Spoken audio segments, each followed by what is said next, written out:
안녕하세요. 저는 30대 후반의 평범한 주부입니다. 저는 어렸을 적 부모님께서 이혼하셔서 아주 어렸을 적에는 조부모님 밑에서 크다가 초등학생 되어서야 아빠가 절 데려가셨어요.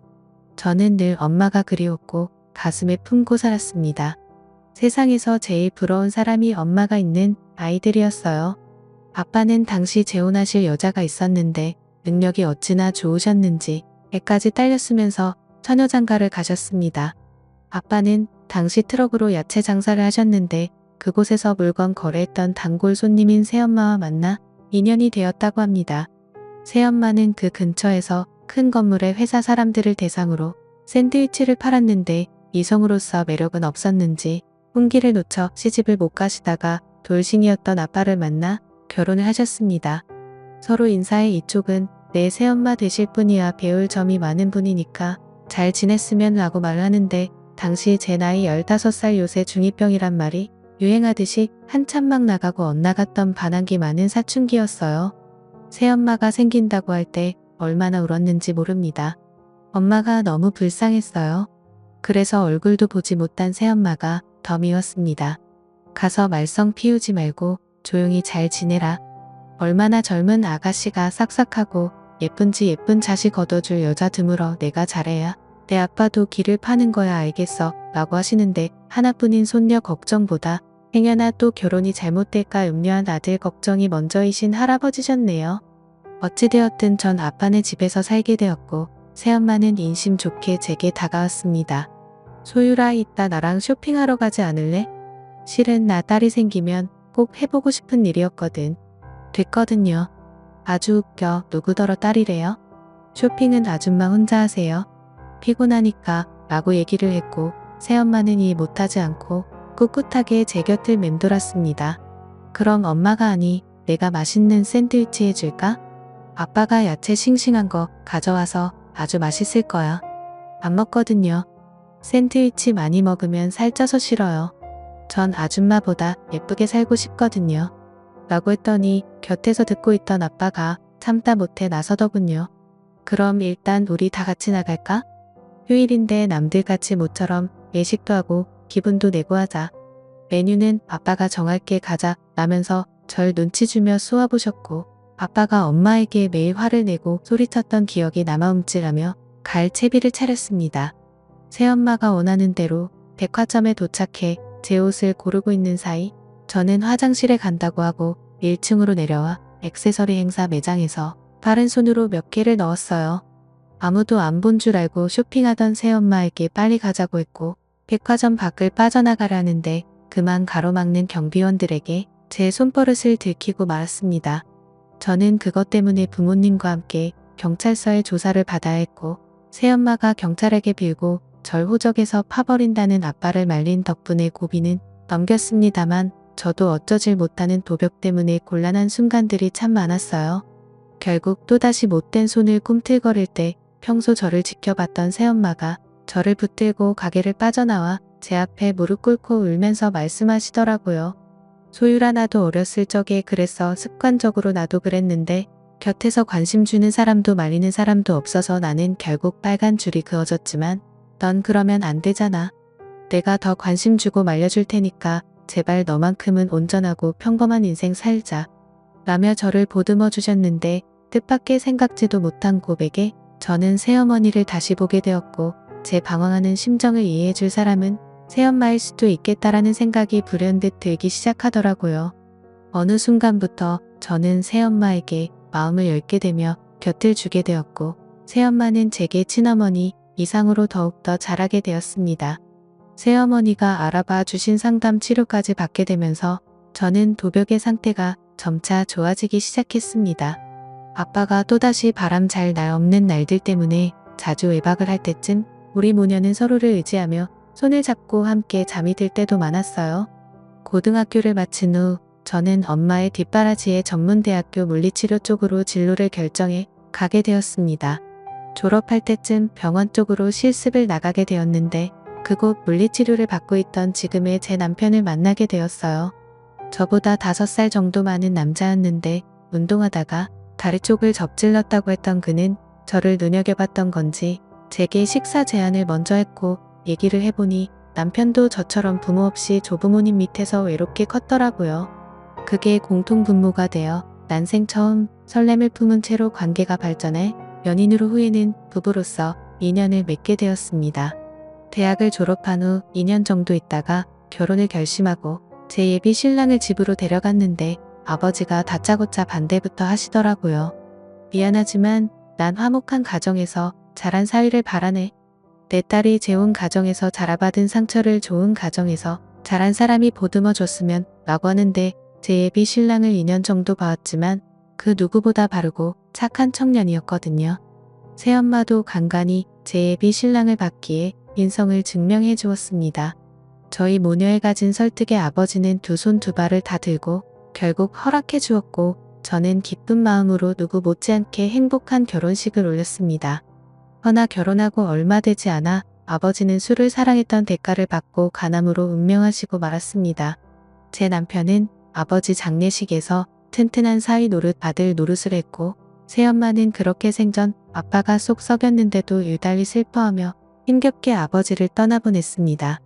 새엄마는 그 후부터 생기를 잃었고 말수가 많이 줄었어요. 퉁퉁했던 살도 너무 많이 빠져버려 마음이 아프고 걱정도 되었습니다. 게다가 사시던 집도 아버지 빚 때문에 다 넘어가게 생겨 작은 단칸방으로 쫓겨날 얘기였죠. 혼자 사시는 새엄마가 늘상 맘에 걸렸던 제 심정을 알았는지 남편이 먼저 제안을 해주었습니다. 우리 이참에 장모님 모시고 살까? 방도 2개나 더 있고 숟가락 하나만 더 놓으면 되잖아. 정말? 정말 그래도 돼. 나는 자기가 우리 새엄마 내 친엄마 아니라는 걸로 싫어할 줄 알았거든. 당신한테 친엄마 이상인 분이시잖아. 내가 부모님이 없어서 그런지 장모님이 따뜻하고 편안했거든. 우리 엄마라고 생각하고 나도 잘 모실게. 이렇게 남편과 저는 합의를 본 후 뜻을 새엄마에게 전했고 새엄마는 저희 뜻에 감동받았는지 한참을 그 자리에 서서 오열했네요. 그렇게 저희는 새엄마랑 합가를 하게 되었습니다. 엄마는 늘 송구스러워하시며 집안일을 전담하셨고 그간 모은 돈이라며 5천만 원 정도 저희에게 돈을 주시기도 했습니다. 남편 사업이 좀 어려웠을 때였는데 그걸 어떻게 아시고는 보태주셨던 거예요. 남편은 진심으로 엄마에게 고마워했고 우리는 날마다 꿀같이 달달하게 살았습니다. 그러던 어느 날 예상치 못한 손님이 제 앞에 찾아오셨습니다. 그토록 그립고 보고 싶었던 눈을 감다라도 결코 잊을 수 없었던 그 사람 내 바로 절 낳아준 절 어렸을 적 버리고 갔던 저희 친엄마였어요. 친엄마는 어느 젊은 여자와 커다란 캐리어를 들고 왔는데 아무리 시간이 흐르다지만 알아보지 못할 정도로 변했고 굉장히 세련되어져서 나타났습니다. 가끔 위아래로 저를 한심하게 훑어보시더군요. 새엄마 밑에서 자라서 하도 눈치밥을 먹어서 그런가 저렇게 볼품없게 삐쩍 말라갖고는 사위는 어디서 허우대만 멀쩡한 사람을 데려왔대. 그나저나 인사해라. 얘는 내 동생이야. 너보단 4살 정도 어리고 지금 명문여대 다니고 있단다. 라면서 옆에 젊은 여자를 소개시켜줬는데 알고 보니 엄마가 재혼한 후 낳은 딸이더라고요. 그리 잘났다며 엄마가 칭찬했던 동생은 엄마 못지않게 명품을 휘감고 와서는 집을 이리저리 둘러보았습니다. 엄마는 새아빠와 이혼을 했다더군요. 그때까지만 해도 전 엄마가 그냥 단순히 아버지가 돌아가셨고 제 근황을 보기 위해 찾아온 줄 알았는데 이유는 분명 존재했습니다. 뭐라고? 그러니까 당신 친어머니 아니 장모님이랑 처제가 우리 집에서 앞으로 머물 거라고? 미안해. 엄마가 주식을 좀 크게 하셨다는데 투자했다가 모두 날리셨나봐. 당장 갈 곳이 없다고 해서 일단 당분간만 같이 있기로 했어. 저희 엄마는 당당한 기세로 동생까지 데리고 오긴 했지만 사실상 집이 망해서 갈 곳이 없어 저를 거진 30년 만에 찾은 것이었죠. 이 때문에 저희 남편도 불편한 기색이 역력했고 역시나 제일 마음에 걸렸던 건 바로 저희 새엄마였습니다. 많이 곤란하셨을 텐데도 새엄마는 저희 엄마를 반갑게 맞이하시더군요. 원짜는 기색을 내색한 건 오히려 저희 친엄마 쪽이었어요. 원수 보듯 고깝게 말씀을 뱉으시더라고요. 참 우리 딸이랑 아무 관계도 없으면서 어떻게 이붓딸에게 붙어서 살 생각을 하신 건지 얼굴도 참 두꺼우시네요. 뱃속에서 10달 동안 품고 모진 고통한고 낳은 게 누군데 뻔뻔스럽긴 엄마를 중간에 말렸지만 입은 쉽게 가라앉질 않았습니다. 눈치를 자주 보았고 엄마와 동생은 날이 갈수록 불만과 요구하는 게 많아졌어요. 아니 청소는 대체 누가 하는 거야? 내가 매번 보고 있는데 먼지가 잦을 날이 없어. 음식들은 뭐가 이렇게 싱거워? 아끼다 못해 이젠 소금도 아끼시나? 예, 내 여동생 이번에 등록금 좀 내줘라. 내 여동생 팔자까지 너처럼 만들면 좋겠니? 언니 우리 이번 달 카드값 좀 갚아주세요. 좀 나와서 그런지 재촉을 하네요. 엄마가 오면서부터 저희 집에 아끼고 잘 살았던 생활 패턴이 완전히 무너져 버렸고 엄마와 여동생 뒷감당하기에 힘이 붙였습니다. 엄마에게는 생난리를 쳤지만 그렇다고 갈 곳 없는 사람들을 차마 내쫓을 수는 없었지요. 어찌됐든 제 혈육들이니까요. 적어도 제 입으로 못할 것을 안 남편이 보다 못해 엄마와 동생한테 반도직입적으로 얘기를 하더라고요. 장모님 그리고 처제 저희가 형편이 어려워서 더 이상은 카드값이니 용돈을 못 드릴 것 같아요. 처제도 등록금 대줬으면 됐지 그 이상 언니한테 메꿔달라는 건 도리가 아니에요. 그러자 엄마가 상심지를 켜며 제 남편한테 달려들더군요. 도리? 너 이놈 방금 도리라고 했어? 배우지 못했으면 예의라도 있어야지 어른한테 본세하고는 너 이때까지 이런 놈하고 어떻게 살았니? 내가 더 좋은 후처자리 알아볼 테니 당장 갈라서 라고 난리를 치니 곁에서 지켜보던 새엄마가 보다 못해 처음으로 목소리를 높이셨습니다. 그렇게 화난 모습은 살면서 생전 처음이었어요. 어른이면 어른답게 구세요. 우리 사이가 틀린 말 한 것도 아니고 어른 소리 했다고 갈라서라니요. 이건 아니죠 소율엄마. 오호라 사이 녀석이 뭘 믿고 깝죽대나 했더니만 당신이 시켰구만. 내가 어린 널 놓고 나오는 게 아닌데 이런 사람들이랑 엮여서 살게 하다니 내가 얼마나 힘들었겠니.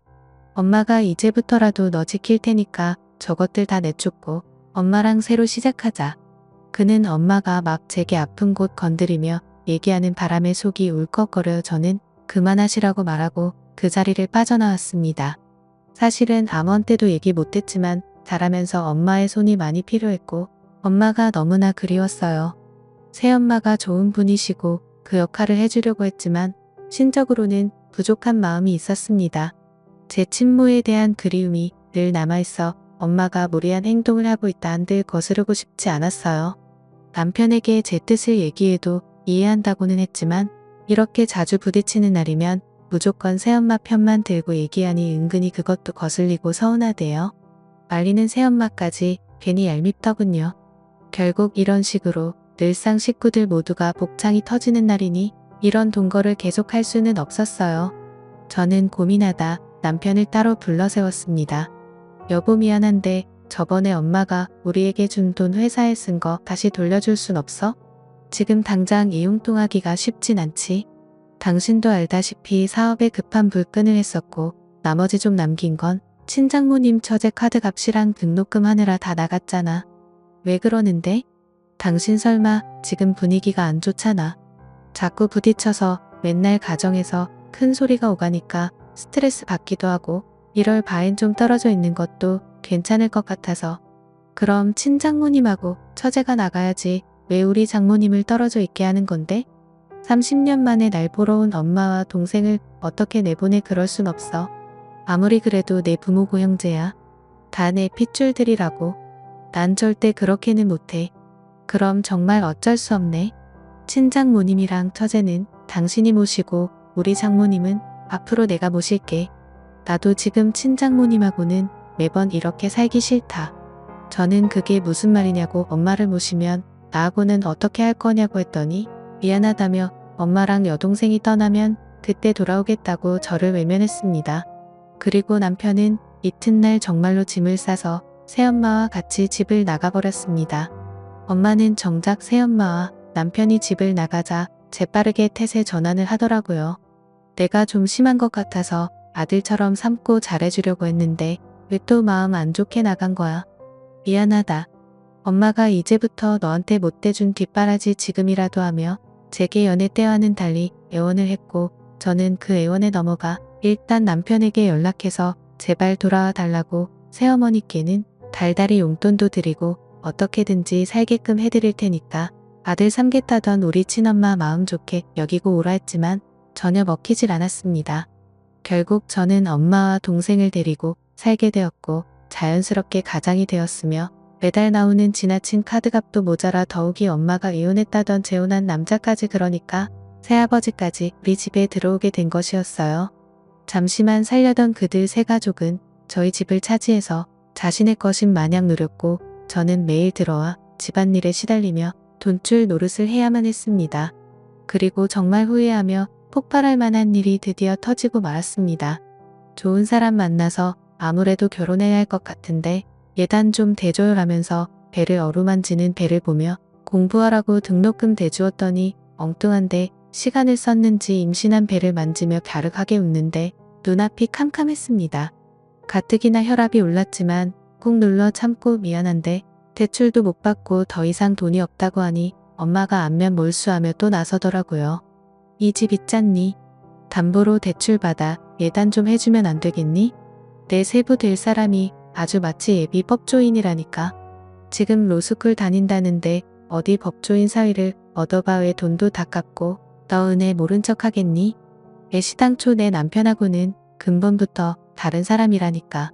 돈 좀 남으면 내 새아빠 재기하게끔 투자도 좀 하고 지금은 비록 망했지만 한 방에 있는 사람이야. 저는 엄마의 말에 이성을 잃고 그 자리에서 소리를 지른 뒤 바닥에 주저앉고 말았습니다.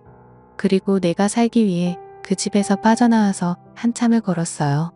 어디서부터 뭐가 그렇게 잘못된 건지 난 그저 엄마가 그리워서 보고 싶어서 같이 모시고 싶었던 것뿐인데 엄마는 제가 생각해온 사람이 아닌 게 문제였던 걸까요? 오늘따라 유난히 새엄마와 남편이 그리웠습니다. 감정에 북받쳐 나오긴 했지만 갈 곳이 없더라고요. 큰맘 먹고 괜찮겠지 마음먹고 다시 들어갔는데 도어락을 조심히 열고 들어가니 오붓하게 새 식구가 TV 보며 하하호호 즐겁게 지내고 있더이다. 누구도 원망할 수 없었고 그대로 돌아설 수밖에 없었어요. 세월이 무정한 탓인지 인간의 이기심 탓인지 친엄마의 진짜 모습 앞에 진심으로 후회를 하며 남편에게 연락할 수밖에 없었습니다. 당신이 옳았다고 하며 전화기를 붙들고 한참이나 울었습니다. 남편이 제 절실한 말을 듣고 바로 제 앞에 오더라고요. 곁에는 새엄마도 함께였고 앙상해져 버린 저를 맞아주며 안쓰럽게 눈물 짓고 온 저를 다독여 주었습니다. 괜찮아 소율아. 아무 말 안 해도 그 심정 내 잘 안다. 엄마 품으로 잘 돌아왔어. 내 새끼 미안해. 엄마 가슴 많이 아팠지. 엄마가 우리 엄마인데 나를 생각해 준 건 우리 엄마밖에 없었는데 그깟 핏줄이 뭐라고 그딴 게 뭐라고. 새엄마의 품이 이토록 포근했는데 친엄마 품은 더 그립고 포근할 줄 알았던 착각이 절 무너지게 만들었습니다. 남편은 저와 새어머니를 모시고 저희 집으로 들어갔고 정중하지만 단호하게 그들에게 집에서 나가달라 했지만 못 나가겠다고 대자로 뻗고 통곡하고 남편은 역정을 내며 온갖 욕설을 다 듣고 끝내는 경찰까지 오고서야 마무리가 되었습니다. 남편과 저 새엄마의 꼴은 정말이지 말이 아니었어요. 그들은 한스럽게 억울한 듯 경찰 앞에 진술을 했지만 집이 남편과 저의 공동 명의로 되어 있었던 터라 나갈 수밖에 없었죠. 친엄마는 다시 한번 제 마음을 흔들기 위해 팔린 핏줄을 운운하며 애원했지만 더 이상 속을 수 없었어요. 왜냐하면 저는 핏줄보다 소중한 남편과 핏줄 그 이상으로 사랑한 엄마를 지키고 싶었으니까요. 비록 친엄마를 다시 잃기는 했지만 후회하진 않습니다. 저희 가족은 다시 행복하게 살아나가고 있네요. 언제까지나 제 가족들과 온전하고 평안하게 함께 살고 싶습니다. 핏줄보다 중요한 건 신뢰와 정이란 걸 알았으니까요.